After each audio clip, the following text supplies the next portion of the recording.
লিমুশরিকিন আও মুশাহিদ, তবে যারা মুশরিক তাদেরকে আল্লাহ মাফ করেন না, আও মুশাহিদ অথবা যারা হিংসুক তাদেরকে আল্লাহ তাআলা লাইলাতুন নিসফি মিন শাবান শবে বরাতেও মাফ করেন না। একজন প্রতিবেশী, আমার আত্মীয়, আমার পাশে বাস করে, আমার মুসলমান ভাই, এর অর্থনৈতিক উন্নতি দেখলে কি হয়? হিংসা লাগে। আমরা কি বলি? জলে। ইবাদত করেও শান্তি নাই। একজন খুব আমল করতেছে, নামাজ পড়তেছে, করে ইখলাস নাই, লৌকিকতা। প্রতিবেশীর সাথে শত্রুতা, ভালো স্কুলে ভর্তি করছে, পাশ করতে পারবে না, হিংসা। এরপরে যখন পাশ করে কয় চাকরি পাবে না, চাকরি পাওয়ার কয় যে চাকরি তো পাইছে কিন্তু বেতন হবে না, বেতন যখন হয়েছে এর ছেলে তো পাশ করে চাকরিও পেয়েছে, বেতন হয়েছে, বেতনের ভিতরে বরকত হবে না, কারণ হিংসা প্রতিবেশীর। আমার সন্তান পারে না, এর সন্তান পারছে। বলছে ইল্লা লিমুশরিকিন আও মুশাহিন, যাদের ভিতরে যে জ্বলন, পরশ্রীকাতরতা যেটাকে বলে, যে অন্যের উন্নতি দেখলে নিজের ভিতরে খারাপ লাগে, কয় তাকে আল্লাহ তাআলা শবে বরাতের রাতেও মাফ করবে না। আলহামদুলিল্লাহ, মহান আল্লাহ পাক রব্বুল আলামিন, যিনি এই সৃষ্টি জগতের মহান স্রষ্টা, আমাদের রিজিক দাতা, আমাদের স্রষ্টা পালন কর্তা, আল্লাহ পাক রব্বুল আলামিনের দরবারে আমরা শুকরিয়া আদায় করছি যে আল্লাহ পাক রব্বুল আলামিন আমাদেরকে ঈমানদার বানিয়েছেন। মুহাম্মদুর রাসূলুল্লাহ সাল্লাল্লাহু আলাইহি ওয়াসাল্লাম আখিরি জামানার আখিরি পয়গম্বর, সর্বশ্রেষ্ঠ পয়গম্বরের শ্রেষ্ঠ উম্মত আমাদেরকে বানিয়েছেন। পবিত্র মাহে রমজানকে সামনে নিয়ে লাইলাতুন নিসফি মিন শাবান, শবে বরাত যেটাকে বলা হয় আমাদের পরিভাষায়, আমরা বলি ভারতীয় উপমহাদেশের মানুষ, এই মহামান্বিত রাতকে সামনে রেখে জুমার দিনে আল্লাহর মহান হুকুম জুমার নামাজ আদায় করার জন্য আগে আল্লাহ তাআলা আমাদেরকে আল্লাহর ঘরে নিয়ে আসছেন। এই জন্য অন্তঃস্থল থেকে কালিমাতুশ শুকর আদায় করে নিই, আলহামদুলিল্লাহ। মুহতারাম হাজিরিন, শবে বরাত, সব এটা একটা ফার্সি শব্দ। আরবিতে লাইলাতুন অর্থ হলো রাত্র, ফার্সিতে সব অর্থ রাত্র। বরআত এটা আবার আরবি। বরআতের এক অর্থ হলো কেটে দেয়া, মুক্ত করা, নাজাত দেয়া, মাফ করা। সেই হিসেবে আরবিতে আমরা বলতে পারি লাইলাতুন নাজাত। তো শবে বরাত আমাদের ভারত, বাংলাদেশ, পাকিস্তান শবে কদর, শবে বরাত বলি। যেমন রোজার শেষ দশকে বেশি হওয়ার সম্ভাবনা কদর, এটা লাইলাতুল কদর বলা হয়। সূরা কদরের ভিতরে লাইলাতুল কদর বলছে, কিন্তু আমরা কি বলি? শবে কদর। সব অর্থই হলো রাত। তো শবে বরাত যখন আসে, বাংলাদেশের ভিতরে দেখা যায় যে অনেক সময় অনেক বাড়াবাড়ি হয়, বিদআত হয়ে যায়। আবার অনেক সময় শবে বরাত নিয়ে ছাড়াছাড়ি হয়ে যায়, যে না, কোরআন সুন্নাহয় সাব্যস্তই নাই। কিন্তু শবে বরাতের ফজিলত, শবে বরাতের আমল, এটা সুন্নাহ দ্বারা তো বিশেষভাবে সাব্যস্ত। দু একজন তাবেঈ মুফাসসিরিন ইকরাম যারা আছেন তাদের মত অনুযায়ী কোরআন দ্বারাও শবে বরাতের ফজিলত সাব্যস্ত। সুবহানাল্লাহ। আল্লাহ পাক রব্বুল আলামিন সূরাতুদ দুখানের 3 নম্বর আয়াত, ইন্না আনজালনাহু ফি লাইলাতিন মুবারাকাহ ইন্না কুন্না মুনজিরিন ফিহা ইউফরাকু কুল্লু আমরিন হাকীম। 25 নম্বর পারা শেষের দিকে একটা সূরা, সূরা দুখান। এই দুখানের 3 নম্বর আয়াতে আল্লাহ পাক রব্বুল আলামিন বলেন, ইন্না আনজালনাহু ফি লাইলাতিন মুবারাকাহ, আমি একটি বরকতময় রাতে কোরআনকে নাজিল করেছি। তো আকসার এবং অধিকাংশ মুফাসসিরিন ইকরাম, তাবেঈ মুফাসসিরিন ইকরামের মতে এই বরকতময় রাত দ্বারা উদ্দেশ্য হলো লাইলাতুল কদর, শবে কদর। এবং হা মারজা জমির সর্বনাম, এটা ফিরছে কোরআনের দিকে। ইন্না আনজালনাহু, আমি কোরআনকে নাজিল করেছি, ফি লাইলাতিন মুবারাকাহ, একটি বরকতময় রাত। কিন্তু একজন তাবেঈ আছেন হযরত ইকরামা রাদিয়াল্লাহু আনহু, তিনি প্রসিদ্ধ তাবেঈ, উনি আব্দুল্লাহ ইবনে আব্বাস রাদিয়াল্লাহু আনহুর ছাত্র ছিলেন। সবচেয়ে বড় মুফাসসির হলো আব্দুল্লাহ ইবনে আব্বাস রাদিয়াল্লাহু আনহু। সাহাবীদের ভিতরে, তাফসীর কারকদের ভিতরে সবচেয়ে বড় মুফাসসির কে ছিলেন? হযরত আব্দুল্লাহ ইবনে আব্বাস রাদিয়াল্লাহু আনহু। আব্দুল্লাহ ইবনে আব্বাস রাদিয়াল্লাহু আনহুর এত বড় মুফাসসির হওয়ার এরকম ঘটনা আছে। আল্লাহ রাসূল সাল্লাল্লাহু আলাইহি ওয়াসাল্লাম একবার হাজত সারতে গিয়েছিলেন, প্রয়োজন সারতে গিয়েছেন। হযরত আব্দুল্লাহ ইবনে আব্বাস রাদিয়াল্লাহু আনহু, চাচাতো ভাই, ছোট বালক ছেলে, হ্যাঁ, ওমর রাদিয়াল্লাহু আনহু ওনার মজলিসের ভিতরে আব্দুল্লাহ ইবনে আব্বাস রাদিয়াল্লাহু আনহুকে বেশি মহব্বত করতেন, সামনে নিয়ে আসতেন, বসতেন। অনেক সিনিয়র পর্যায়ের সাহাবীর কৌতূহল ছিল যে এত ছোট বাচ্চারা এত বড় মূল্যায়ন করে কেন। তো হযরত ওমর রাদিয়াল্লাহু আনহু একবার একটা কোশ্চেন করছেন সবাই, তো সবচেয়ে সুন্দরভাবে উত্তর দিছেন যে আল্লাহ পাক রব্বুল আলামিন ঈমানকে যে খেজুর গাছের সাথে তুলনা করছে, তো এই উত্তরটা হযরত আব্দুল্লাহ ইবনে আব্বাস রাদিয়াল্লাহু আনহু মজলিসের ভিতরে সুন্দরভাবে দিতে পারছেন। সুবহানাল্লাহ। তো ওমর রাদিয়াল্লাহু আনহু বলেন, দেখো এত বড় বড় বয়স্ক সিনিয়র সাহাবীরা আছেন, আমি যেই কোশ্চেন করেছিলাম, প্রশ্ন করেছিলাম, যথাযথ উত্তর এই ছোট বালক ছেলে আব্দুল্লাহ ইবনে আব্বাস রাদিয়াল্লাহু আনহু দিতে পেরেছেন। তো তার জ্ঞানের গভীরতার কারণে আমি ওমর ইবনুল খাত্তাব তাকে আমার মজলিসের ভিতরে সর্বশ্রেষ্ঠ মর্যাদা দান করি। সুবহানাল্লাহ। তো আব্দুল্লাহ ইবনে আব্বাস রাদিয়াল্লাহু আনহু আল্লাহ রাসূলের জন্য মেসওয়াক, ওযুর পানি, তোয়ালে মোছার জন্য প্রস্তুত করে রেখেছেন এবং আল্লাহ রাসূল সাল্লাল্লাহু আলাইহি ওয়াসাল্লামের পানির হাজত ছিল, উনি পর্দার ওই পাশ থেকে পানির ব্যবস্থা করেছেন। তো যথাযথ সময়ে খেদমতটা আল্লাহ রাসূলের এত পছন্দ হয়েছেন, আল্লাহ রাসূল সাল্লাল্লাহু আলাইহি ওয়াসাল্লাম ওনার প্রয়োজন পুরা করে রাইসুল মুফাসসিরিন কেন হইল, সমস্ত মুফাসসিরিনদের সরদার নেতা, উনি ওনাকে বুকে জড়ায় ধরছেন এবং দোয়া করছেন, আল্লাহুম্মা ফাক্কিহু ফিদ্দীন ওয়া আল্লিমহুল কিতাব। আল্লাহ, আপনি বালক ছেলে আব্দুল্লাহ ইবনে আব্বাসকে ফাক্কিহু ফিদ্দীন, দ্বীনের বড় ফকি বানিয়ে দেন, ওয়া আল্লিমহুল কিতাব, তাকে আপনি কোরআনের জ্ঞান দান করেন। আল্লাহ রাসূল যখন দোয়া করছেন, আল্লাহ তাআলা কবুল করে নিয়েছেন। এইজন্য সমস্ত সাহাবীদের ভিতরে তাফসীরের সরদার আল্লাহ তাআলা আব্দুল্লাহ ইবনে আব্বাস রাদিয়াল্লাহু আনহুকে বানিয়ে দিয়েছেন। সুবহানাল্লাহ।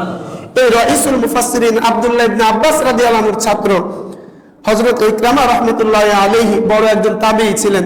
উনি এই আয়াতের তাফসীর করছেন যে সূরা দুখানের এটাও ব্যাখ্যা হতে পারে যে ইন্না আনজালনাহু ফি লাইলাতিন মুবারাকা, আমি একটা বরকতময় রাতে কোরআন নাজিল করেছি, এটা লাইলাতুন নিসফি মিন শাবান হবে। সুবহানাল্লাহ।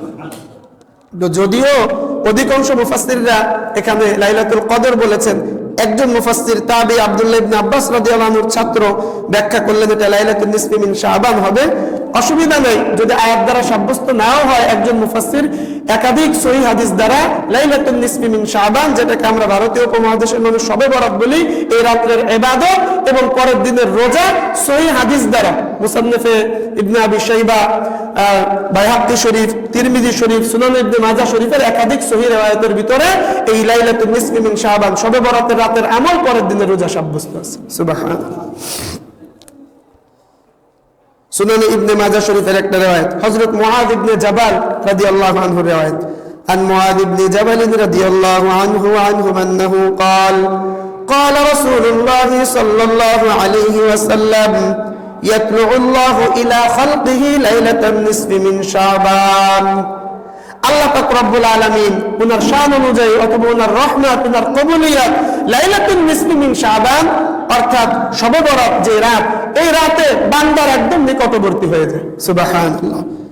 ফায়াগফিরু লিজামিই খালকিহি ইল্লা লিমুশরিকিন আও মুশাহিন, আর যারা এই রাতে ইবাদত করে আল্লাহ তাআলার কাছে দোয়া চায়, দোয়া করে, সুনান ইবনে মাজাহ শরীফের riwayat, আল্লাহ রাসূল বলেন ফায়াগফিরু লিজামিই খালকিহি, আল্লাহ পাক রব্বুল আলামিন যারাই দোয়া করে এই রাতে আমল করে ইবাদত করে তাদের সকলকে maaf করে দেন। সুবহানাল্লাহ। গত জুমায় বলেছিলাম ইল্লা লিমুশরিকিন আও মুশাহিদ, তবে যারা মুশরিক তাদেরকে আল্লাহ মাফ করেন না, আও মুশাহিদ অথবা যারা হিংসুক তাদেরকে আল্লাহ তাআলা লাইলাতুন নিসফি মিন শাবান শবে বরাতেও মাফ করেন না। বলেছিলাম একজন প্রতিবেশী, আমার আত্মীয়, আমার পাশে বাস করে, আমার মুসলমান ভাই, এর অর্থনৈতিক উন্নতি দেখলে কি হয়? হিংসা লাগে। আমরা কি বলি? জ্বলে। ইবাদত করেও শান্তি নাই। একজন খুব আমল করতেছে, নামাজ পড়তেছে, করে ইখলাস নাই, লৌকিকতা। আমরা ছোটবেলায় একটা উদাহরণ দিয়েছিলাম গত জুমায়, প্রতিবেশীর সাথে শত্রুতা, ভালো স্কুলে ভর্তি করছে, পাশ করতে পারবে না, হিংসা। এরপরে যখন পাশ করে কয় চাকরি পাবে না, চাকরি পাওয়ার কয় যে চাকরি তো পাইছে কিন্তু বেতন হবে না, বেতন যখন হয়েছে এর ছেলে তো পাশ করে চাকরিও পেয়েছে, বেতন হয়েছে, বেতনের ভিতরে বরকত হবে না। কারণ হিংসা প্রতিবেশীর, আমার সন্তান পারে না এর সন্তান পারছে, বলছে ইল্লা আলি মুশরিকিন আও মুশাহিন, যাদের ভিতরে যে জ্বলন পরশ্রীকাতরতা যেটাকে বলে, যে অন্যের উন্নতি দেখলে নিজের ভিতরে খারাপ লাগে, কয় তাকে আল্লাহ তাআলা শবে বরাতের রাতেও মাফ করবে। আল্লাহ তাআলা আমাদেরকে হিংসা থেকে হেফাজত করেন, সকলে বলে আমিন। আরেকটা হলো মুশরিক, যারা শিরিক করবে। শিরিক শুধু প্রতিমা পূজা করলেই শিরিক না, আরো শিরিক আছে। সুস্থতার মালিককে, রিজিক দাতাকে, সন্তান দাতাকে, আল্লাহ চাকরি দাতাকে, মালের ভিতরে বরকত দাতাকে, ওয়াইদা মারিস্তু ফাহুয়া ইয়াশফিন, আমি আপনি অসুস্থ হইলে সুস্থতা দাতাকে আল্লাহ। এখন যদি রিজিক দাতা, চাকরি দাতা, সন্তান দাতা এগুলোকে যদি অন্য কেউ, কোনো বাবাকে, কোনো মাকে, পাখিকে, কবুতরকে, তেলাপিয়াকে যদি কি মনে করে, সন্তান দাতা মনে করে, অমুক মাজারের কবুতররে খাবার দিলে সন্তান পাওয়া যায়, অমুক মাজারের কুমির মুরগি দিলে সন্তান আসে, সন্তান দাতাকে আল্লাহ তাআলা। মুসলমান শুধুমাত্র প্রতিমা পূজা করলে শিরিক হয় না, আল্লাহ তাআলার রাজ্জাক, আল্লাহ তাআলা খালেক, আল্লাহ তাআলা রিজিক দাতা। যদি কোনো কবরের ওই মুর্দার সে আল্লাহর ওলি হোক না কেন, যদি মনে করে কবরে যে আল্লাহর ওলি আছে, উনি রিজিক দিতে পারেন, উনি সন্তান দিতে পারেন, উনি চাকরি দিতে পারেন, এই কথা যদি কেউ মনের ভিতরে বিশ্বাস করে, আল্লাহ তাআলার সিফাতের সাথে সে শিরিক করল, নাউযুবিল্লাহ। এজন্য শুধুমাত্র প্রতিমা পূজাই শিরিক না, আল্লাহ তাআলার কোন সিফাতের সাথে কোন মাখলুককে যদি শরীক করে এটাও শিরিক। এজন্য আল্লাহ তাআলা আমাদেরকে শিরিক ফি যাত, আল্লাহর সত্তার সাথেও শিরিক থেকে হেফাজত করেন, সকলে বলে আমিন। এবং আল্লাহ তাআলার যে সিফাত আছে, সিফাতের সাথেও শিরিক করা থেকে আমাদেরকে হেফাজত করেন, সকলে বলে আমিন। তো লাইলাতুন নিসফি মিন শাবান আমরা বলি শবে বরাত। বরাত মানে নাজাত, মুক্তি দেয়া। হ্যাঁ, মুক্তি দেওয়ার রাত, আল্লাহ তাআলা মুক্তি দিবেন। এই জন্য উলামা ইকরাম বলেন এই রাতকে আমরা লাইলাতুর রহমা বলতে পারি, শবে রহমত, রহমতের রাত। বারাত, বরকতের রাত, কারণ আল্লাহ তাআলা এই রাতে যারাই দোয়া চায়, আল্লাহ রাসূল সাল্লাল্লাহু আলাইহি ওয়াসাল্লাম বলেন যে আল্লাহ তাআলা ইয়াতলুল্লাহু ইলা খালকিহি লাইলাতান নিসফি মিন শাবান, এই লাইলাতুন নিসফি মিন শাবান শবে বরাতের যে রাতটা আছে, এই রাতে আল্লাহ পাক রব্বুল আলামিন তার রহমত, তার কবুলিয়ত বান্দার একদম নিকটে চলে আসে। সুবহানাল্লাহ। আল্লাহ তাআলা তো কোরআনে বলছে ওয়া নাহনু আকরাবু ইলাইহি মিন হাবলিল ওয়ারিদ, আমার বান্দা জিজ্ঞেস করে আইন আল্লাহ, আল্লাহ কোথায়, হাবিব আপনি জানিয়ে দেন। আমি আল্লাহ দূরে না, আমার বান্দা, আমার বান্দির শাহরান, ঘাড়ের রক্তটা যত কাছে, আমি আল্লাহর রহমত, আমি আল্লাহর বরকত, আমি আল্লাহর কুদরত আমার মুমিন বান্দা বান্দির এর থেকেও বেশি কাছে। সুবহানাল্লাহ। এজন্য লাইলাতুন নিসফি মিন শাবান হযরত ইকরামা রাহিমাহুল্লাহ আব্দুল্লাহ ইবনে আব্বাস রাদিয়াল্লাহু আনহুর ব্যাখ্যা অনুযায়ী সরাসরি সূরা দুখানের 3 নম্বর আয়াত দ্বারা সাব্যস্ত, এবং সুনান ইবনে মাজাহ শরীফের মুআয ইবনে জাবাল রাদিয়াল্লাহু আনহুর এই হাদিস দ্বারা, সহিহ হাদিস দ্বারা সাব্যস্ত যে লাইলাতুন নিসফি মিন শাবান শবে বরাতের রাতে যারা ইবাদত করবে, দোয়া করবে, মুশরিক এবং হিংসুকবাদ আল্লাহ সকলকে মাফ করে দিবেন। সুবহানাল্লাহ। এখন এই রাত কেন্দ্রিক আমরা কয় ধরনের আমল করব হাদিস থেকে আমরা একটু জেনে। এক নম্বর রিওয়ায়াত, আল্লাহ রাসূল সাল্লাল্লাহু আলাইহি ওয়াসাল্লাম আমলের কথা বলতেছেন, ইযা কানাত লাইলাতুন নিসফি মিন শাবান, ইযা কানাত লাইলাতুন নিসফি মিন শাবান ফাকুমু লাইলাহা ওয়া সুমু নাহারাহা, যখন লাইলাতুন নিসফি মিন শাবান আসে তখন তোমরা রাতে কিয়াম করো, ইবাদত করো। ফাকুমু লাইলাহা ওয়া সুমু নাহারাহা, রাতে ইবাদত, পরের দিন রোজা। এখন আমরা দেখা যায় যে আমরা কিভাবে আমল করব, কি আমল করব, এটা সংক্ষেপে একটু বয়ান করে রাতে ইমাম সাহেব, খতিব সাহেব যদি থাকেন দিক নির্দেশনা দিয়ে দিলেন, হয়ে যায়। কিন্তু অনেক সময় দেখা যায় 1.5-2 ঘন্টা ব্যাপী একটা মাহফিল হয় বড়, এরপরে মুনাজাত আবার আধা ঘন্টা, 1 ঘন্টা, 3 ঘন্টা। এরপরে বাচ্চাদের উৎসাহ দেওয়ার জন্য একটু তবারক বিতরণ করা, অনেক সময় মুরব্বিয়ানে ইকরাম বা মুসল্লিনে ইকরাম আয়োজন করে যে বাচ্চারা আসে, কারণ বাচ্চারা তো একটু উৎসব মুখর, এটা আনন্দ চায়, তো তবারকের আয়োজন করে। 2 ঘন্টা বয়ান, আধা ঘন্টা দোয়া, আধা ঘন্টা তবারক বিতরণ, ইবাদত শেষ। আল্লাহ রাসূল সাল্লাল্লাহু আলাইহি ওয়াসাল্লাম বলেছেন ফাকুমু, কিয়াম করো। কিয়াম শব্দ হাদিসের ভিতরে আসছে, তাহাজ্জুদ নামাজের ব্যাপারে কিয়াম শব্দ আল্লাহ রাসূল বলেছেন, তারাবির ব্যাপারে কিয়াম শব্দ ব্যবহার করেছেন। তাহলে এক নম্বর আমল আমরা পেলাম ফাকুমু লাইলাহা, লাইলাতুন নিসফি মিন শাবান যখন আসবে আমরা কিয়াম করব। কিয়ামের অর্থ হলো দাঁড়িয়ে নফল নামাজ পড়ব, কাজা নামাজ আদায় করব, রাত্র জাগরণ করব, তাসবিহ তাহলিল পড়ব, জিকির করব, তেলাওয়াত করব। এক নম্বর আমল। আল্লাহ রাসূল সাল্লাল্লাহু আলাইহি সাল্লাম বলেন ওয়াসুমু নাহারাহা, পরের দিন দিনের বেলায় কি রাখো? রোজা রাখো। এমনিতেই তো আইয়ামে বীজের রোজা আল্লাহ রাসূল সাল্লাল্লাহু আলাইহি ওয়াসাল্লাম রাখতেন 13, 14, 15। তো আমাদের 14 তারিখ দিনগত রাতে শবে বরাত, এটা পড়বে হলো মঙ্গলবার। মঙ্গলবার দিনগত রাত 3 তারিখ পড়বে, 3 ফেব্রুয়ারি আপনার 14 শাবান, মঙ্গলবার রাত। তাহলে আমরা মঙ্গলবার রাতে ইবাদত করব, বুধবার সারাদিন রোজা রাখবো। তাবেঈরা বলেন, সাহাবা ইকরাম রাদিয়াল্লাহু আনহুম আজমাইনদের অভ্যাস ছিল যে আল্লাহ রাসূল সাল্লাল্লাহু আলাইহি ওয়াসাল্লামের সাহাবা ইকরামরা বলা হয়েছে যে রোজার 1 মাস 6 মাস আগ থেকে দোয়া শুরু করতেন। ইয়া রাব্বাল আলামিন, আল্লাহ রাসূলের শিখানো দোয়া আমরা 2 মাস থেকে পড়ি, রজব ও শাবান। কি দোয়া পড়ি? আল্লাহুম্মা বারিক লানা ফি রজব ওয়া শাবান ওয়া বাল্লিগনা রমাদান। হে আল্লাহ, আমাদেরকে রজব এবং শাবানে বরকত দান করেন, পবিত্র মাহে রমজান পর্যন্ত পৌঁছে দেন। তাবেঈরা বলেন যে আল্লাহ রাসূলের সাহাবীরা আল্লাহর কাছে দোয়া করতেন, ইয়া রাব্বাল আলামিন, এখনো রমজান মাসের 6 মাস বাকি। পবিত্র মাহে রমজান এমন একটা মাস, যে মাসের ভিতরে আল্লাহ তাআলার রহমত আছে না নাই? আল্লাহ তাআলার মাগফিরাত আছে না নাই? আল্লাহ তাআলার নাজাত আছে না নাই? যেই মাস পেয়ে যদি কেউ গুনাহ মাফ করতে না পারে, তার জন্য নবী বরদোয়া করেছেন কি করেন নাই? করেছেন। একটা ফরজ যদি পবিত্র মাহে রমজানে কেউ আদায় করে, আল্লাহ পাক রব্বুল আলামিন তার আমলনামায় 70টা ফরজের সওয়াব দান করেন। সুবহানাল্লাহ।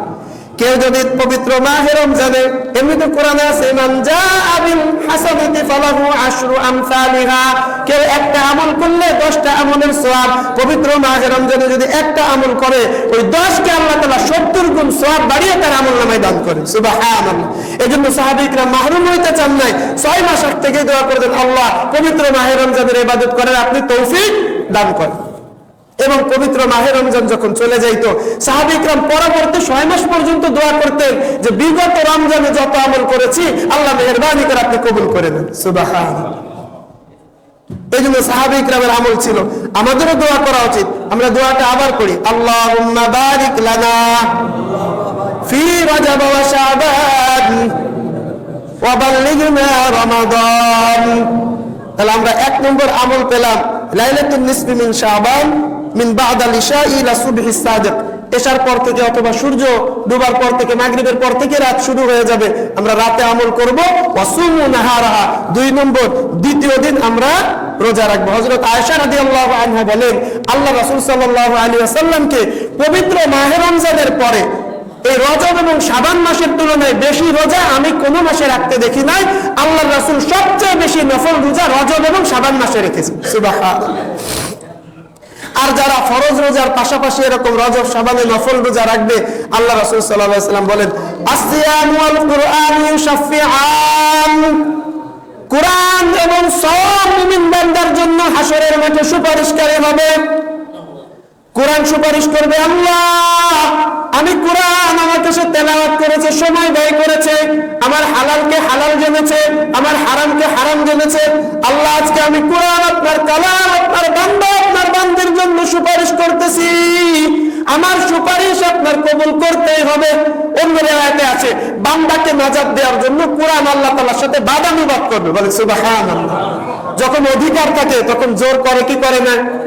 আমাদের বাচ্চারা দোকানে গেলে চিপস খাইতে চায়, তো কেমিক্যাল থাকে, ক্ষতি থাকে, তো আমরা দিতে চাই না, কিন্তু বাচ্চা বায়না করে, জোর করে, অধিকার দেখায়, আর একজনের কাছে দেখায়, অপরিচিত কারোর সাথে দেখায় না, বাবার কাছে কান্নাকাটি করে। তো কোরআন বাদানুবাদ করবে যে আমার এই বান্দা, আপনার এই বান্দা, এই বান্দে আল্লাহ আমাকে সময় নিয়ে তেলাওয়াত করেছিল, হালালকে হালাল জেনেছিল, হারামকে হারাম জেনেছিল। শুধু তাই না, যারা কোরআন শিখবে ফাহাল্লা হালালাহু ওয়া হারামা হারামাহু, আল্লাহ পাক রব্বুল আলামিন ওই কোরআন শিখনেওয়ালার পিতা মাতার মাথায় নূরের তাজ হাসরের মাঠে পরাই দিবেন। সুবহানাল্লাহ।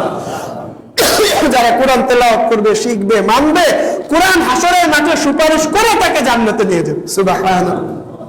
ওয়াসিয়ামু ইয়াশফাআন, কুরআন এবং সওম এই রোজা হাসরের মাঠে সুপারিশ করবে। যারা নফল রোজা রাখবে, ফরজ রোজার ইহতেমাম করবে, কয় কুরআন সুপারিশ করবে, রোজা সুপারিশ করবে। রোজা বলবে ইয়া রাব্বাল আলামিন, আপনার বান্দা, আপনার বান্দি আমি রোজার কারণে, আপনার হুকুমের কারণে তার হালাল পরিবার ছিল, যায় নাই, খাবার ছিল, পানীয় ছিল, ফ্রিজে খাবার ছিল, সুস্বাদু খাবার ছিল, পেটে ক্ষুধাও ছিল, সুযোগও ছিল।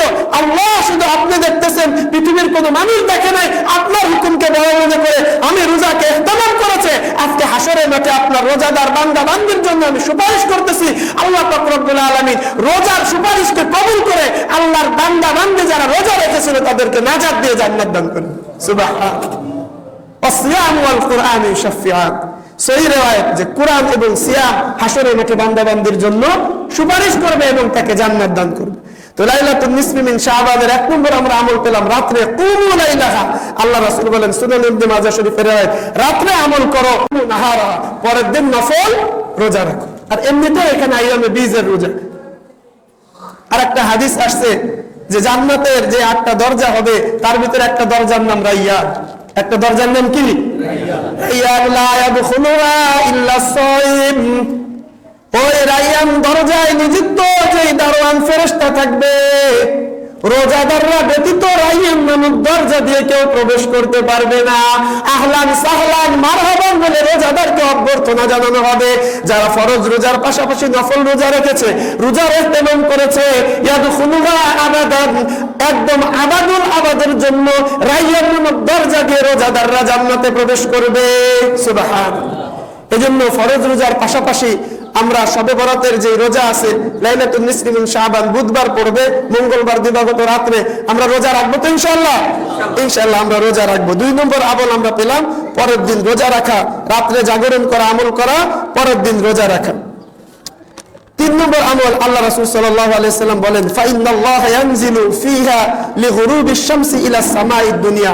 আল্লাহ পাক রব্বুল আলামিনের শান অনুযায়ী তিনি অথবা তিনার রহমত একদম নিচের আসমানে বান্দাদের জন্য আল্লাহ তাআলা এই রাতের শেষ রাতে, এই রাতে আল্লাহ তাআলা নেমে আসেন এবং আল্লাহ পাক রব্বুল আলামিন ঘোষণা করতে থাকেন আলা মিন মুস্তাগফিরিন ফাগফিরালাহ। লাইলাতুন নিসফি মিন শাবান, শবে বরাত রাতে আল্লাহ তাআলা দুনিয়ার আসমানে ওনার রহমত চলে আসে। আল্লাহ ঘোষণা করেন আলা মিন মুস্তাগফিরিন ফাগফিরালাহ, আসো আমি আল্লাহর কাছে ক্ষমা প্রার্থনাকারী, ক্ষমা প্রার্থনা করো। মসজিদে, বাসায়, নৌকা, লঞ্চে, বাসে, যেখানে আসো ক্ষমা প্রার্থনা করো, ফাগফিরালাহ, আমি আল্লাহ তোমাদেরকে ক্ষমা করে দেব। সুবহানাল্লাহ। আলা মিন মুস্তারজিকিন ফারজুকালা, আল্লাহ এলান করতে থাকে আছো আমার কোন বান্দা বান্দি রিজিক কামনা করো, রিজিক কামনা করো। আল্লাহ রাসূল বলেন যে ব্যক্তি সাহায্য চাও কার কাছে চাও? আল্লাহর কাছে চাও। কেউ যদি সাহায্য চাও কার কাছে চাও? আল্লাহর কাছে চাও, কোন বান্দার কাছে না, মাখলুকের কাছে না। তামাম দুনিয়ার মালিক আল্লাহ। সমস্ত দুনিয়ার মূল্য যদি আল্লাহর কাছে একটা মরা মাছির ঝরে যাওয়া পাখার সমান হইতো, উলামা একরাম বলেন কাফের মুশরিক বেদুইনকে আল্লাহ তাআলা দুনিয়ার এক ঢোক পানি পান করাইতেন না। তামাম দুনিয়ার মূল্য আল্লাহর কাছে নয়, আল্লাহ তাআলার কাছে মূল্য বান্দার ঈমান আর আমল। সুবহানাল্লাহ। বান্দার ঈমান আর আমল। তো দুনিয়া আল্লাহর কাছে তুচ্ছ। আল্লাহ মুমিনকে ভালোবাসেন ঈমানের আমল দিয়ে।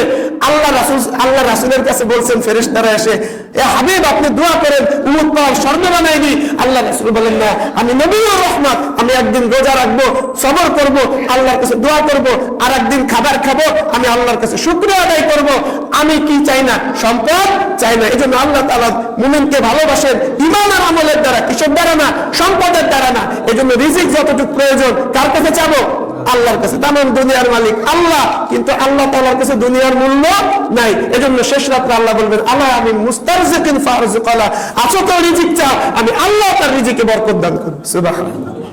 এজন্য আমরা লাইলাতুন নিসফি মিন শাবানে রিজিক আল্লাহ তাআলার কাছে চাবো। আলা আমি মুবতালিন ফাউআফিয়াহু ফিহি। আল্লাহ তাআলা বলেন কেউ বিপদগ্রস্ত আছো, রোগ শোকে কাতর আছো, মন ভাঙা, মনে কষ্ট, আমার কাছে চাও। আমি আল্লাহর কাছে লাইলাতুন নিসফি মিন শাবানে তোমার বিপদ, রোগ, শোক যা আছে ফাউআফিয়াহু ফিহি, আমি আল্লাহ তোমার মনের দুঃখ, ব্যথা, বেদনা দূর করে দেব। সুবহানাল্লাহ। এবং সেই হিসাবে শবে বরাতের পরে পরে নির্বাচন, তাহলে প্রার্থীদেরও কি করা উচিত? লাইলাতুন নিসফি মিন শাবানে বলা উচিত আল্লাহ নারায়ণগঞ্জ আর আমারে দান করে দেন, আল্লাহ ঢাকা পাস আমারে কি করে দেন? দান করে দেন। এটা তাদেরও কি করা উচিত? কারণ তাদের বড় পরীক্ষা, কত টাকা খরচ করতেছে, ফেল করলে লস না। এবং আল্লাহ তাআলা বলেছেন আলামিন মুবতালিন ফাওয়া আফিয়াহু ফি, কেউ কোনো বিপদে আসো শবে বরাতের যে রাত আছে আমি আল্লাহর কাছে চাও, আমি আল্লাহ দান করব।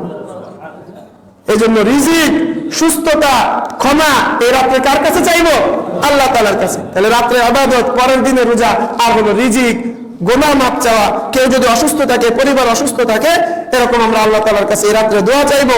আল্লাহ কাদা আল্লাহ কাদা, আল্লাহ রাসূল বলেন এরকম আল্লাহ তাআলা ঘোষণা করতে থাকে কার কার এরকম কোন সমস্যা আছে, সন্তান চাও, ছেলে সন্তান চাও, মেয়ে চাও, চাকরি, ব্যবসা, এরকম পাত্রী বয়স্ক আছে, বিবাহের প্রয়োজন, ছেলে প্রাপ্ত বয়স্ক আছে, নেককার পাত্রীর প্রয়োজন, আল্লাহ কাদা আল্লাহ কাদা, আল্লাহ ঘোষণা করতে থাকে। বান্দা বান্দা লাইলাতুল নিসফি মিন শাবানে দোয়া করবে, আর আরশে আজিমের মালিক আল্লাহ তাআলা কবুল করতে থাকবে। সুবহানাল্লাহ।